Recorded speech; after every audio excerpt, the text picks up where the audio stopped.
ஆரவத்தின் வாக்கிலிருந்து கங்கை நீரை வெளிவரச் செய்யும் ஈசனாருக்கு ஜெய மங்களம்.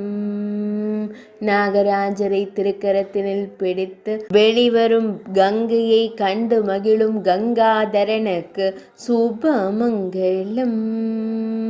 வலது திருக்கரத்தினில் உடுக்கையுடன் இணைந்த சூலாயுதத்தை பிடித்தருள்வதற்கு ஜெய மங்களம்.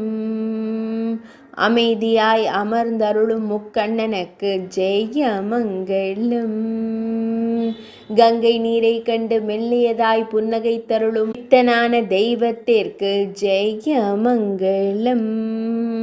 ஆனந்தமாய் திருக்காட்சி தந்தருளும் பிறை சூடிக்கு சுபமங்களம். நாகாபரணனாய் அமர்ந்தருளும் ஸ்ரீ உமையம்மை நாதனுக்கு சுபமங்களம்.